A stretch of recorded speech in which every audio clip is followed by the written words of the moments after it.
നമ്മുടെ ഇന്ത്യൻ വ്യോമസേന തങ്ങളുടെ ഇലക്ട്രോണിക് യുദ്ധവിമാന കഴിവുകൾ ശക്തിപ്പെടുത്തുന്നതായി റിപ്പോർട്ടുകൾ ഇപ്പോൾ പുറത്തുവരുന്നു. ശത്രു രാജ്യങ്ങളെയെല്ലാം ഞെട്ടിച്ചുകൊണ്ട് വ്യോമ ഭീഷണികൾക്കെതിരെ ഇന്ത്യയുടെ പ്രതിരോധ തയ്യാറെടുപ്പ് വർദ്ധിപ്പിക്കുന്നതിനുള്ള ഒരു സുപ്രധാന ചുവടുവയ്പായിട്ടാണ് ഈ നീക്കം കാണുന്നത്. അതായത് ഇന്ത്യ പാകിസ്ഥാൻ ചൈന അതിർത്തികൾക്ക് സമീപം ഇന്ത്യ തദ്ദേശീയമായി നിർമ്മിച്ച ധാരശക്തി ഇലക്ട്രോണിക് യുദ്ധവിമാന സംവിധാനം വിന്യസിച്ചുകൊണ്ടാണ് ഇന്ത്യൻ വ്യോമസേന ഇപ്പോൾ തങ്ങളുടെ ഇലക്ട്രോണിക് യുദ്ധവിമാന കഴിവുകൾ ശക്തിപ്പെടുത്തിയിരിക്കുന്നത്.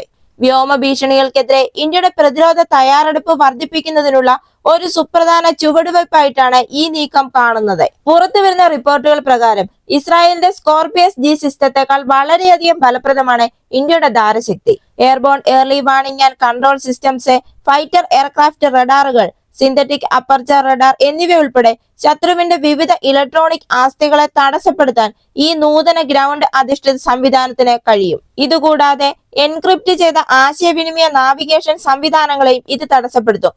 സെൻസിറ്റീവ് അതിർത്തികളിൽ ധാരശക്തി വിന്യസിക്കുന്നതിലൂടെ സാധ്യതയുള്ള ഭീഷണികളെ നിർവീര്യമാക്കാനും ഈ മേഖലയിൽ തന്ത്രപരമായ നേട്ടം നേടാനും IAF ലക്ഷ്യമിടുന്നു.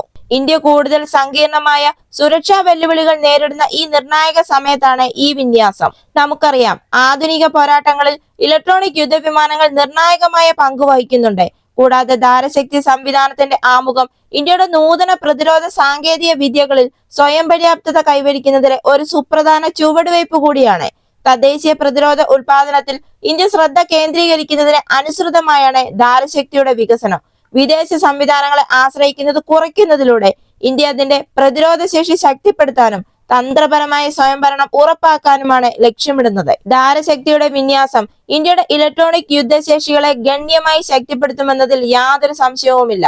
അതുപോലെ തന്നെ ഇന്ത്യയുടെ ഏറ്റവും നൂതനമായ എയർ ടു എയർ മിസൈലുകൾ ഒന്നായ ആസ്ട്ര മാർക്ക് 4നെ പിന്തുടർന്ന് defence research and development organisation പുതിയൊരു class beyond visual range air to air മിസൈലുകൾ വികസിപ്പിക്കുന്നതിന്റെ പ്രാരംഭ ഘട്ടത്തിലാണെന്നുള്ള റിപ്പോർട്ടുകളും പുറത്തു വരുന്നുണ്ട്.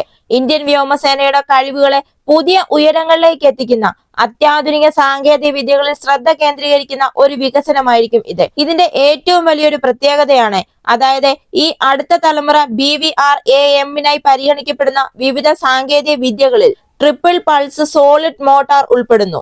SDFR അധിഷ്ഠിത പ്രൊപ്പൽഷൻ സിസ്റ്റത്തിന്റെ ചെലവ് കുറഞ്ഞ ഒരു ബദലായിട്ടാണ് ഈ നൂതന മോട്ടോർ രൂപകൽപ്പനയെ കാണുന്നത്.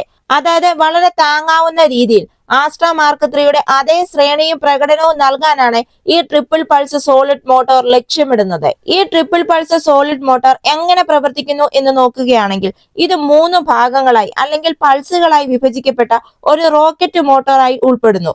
ഈ മിസൈലിന്റെ പറക്കലിന്റെ വിവിധ ഘട്ടങ്ങളിൽ പ്രൊപ്പൽഷൻ പൊട്ടിത്തെറിക്കുന്നതിനായി ഓരോ പൾസും ക്രമാനുഗതമായി ജ്വലിപ്പിക്കാൻ കഴിയും. ഇങ്ങനെ ഇന്ധന ഉപഭോഗം ഒപ്റ്റിമൈസ് ചെയ്തുകൊണ്ട് പരിധി വർദ്ധിപ്പിക്കാനും ഇതിന്റെ ശ്രേണി കൂടുതൽ മെച്ചപ്പെടുത്താനും ഈ സാങ്കേതിക വിദ്യ ലക്ഷ്യമിടുന്നു. മോട്ടോറിന്റെ പ്രവർത്തനം ക്രമീകരിച്ചുകൊണ്ട് റാംജെറ്റിന്റെ തുടർച്ചയായ ത്രസ്റ്റിന്റെ ആവശ്യമില്ലാതെ തന്നെ മിസൈലിന് കൂടുതൽ ദൂരം സഞ്ചരിക്കാൻ കഴിയും. കര ഇന്ധന മോട്ടോറുകളുടെ നിർമ്മാണവും പരിപാലനവും സാധാരണയായി റാംജെറ്റ് സിസ്റ്റങ്ങളെ അപേക്ഷിച്ച് വില കുറഞ്ഞതാണ്.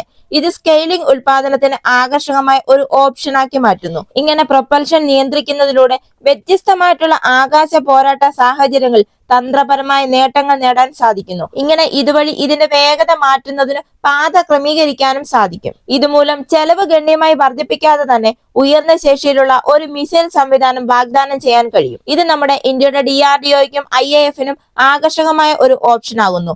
എന്നാൽ ഇതിന്റെ അന്തിമ തീരുമാനം ഇതുവരെയും വന്നിട്ടില്ല. ഈ മോട്ടോർ സാങ്കേതിക വിദ്യ പരിഗണിക്കപ്പെടുന്നുണ്ട് എങ്കിലും തീരുമാനം ഇതുവരെയും അന്തിമമായിട്ടില്ല. ഇതുപോലെയുള്ള പ്രതിരോധ വാർത്തകൾ നിങ്ങൾക്ക് ഇഷ്ടമാവുകയാണെങ്കിൽ മറക്കാതെ തന്നെ ഈ ചാനൽ ഒന്ന് സബ്സ്ക്രൈബ് ചെയ്യുക. ഈ വീഡിയോ ഇഷ്ടമായെങ്കിൽ ഒരു ലൈക്ക് തരിക. അടുത്ത വീഡിയോയുമായി വീണ്ടും കാണാം.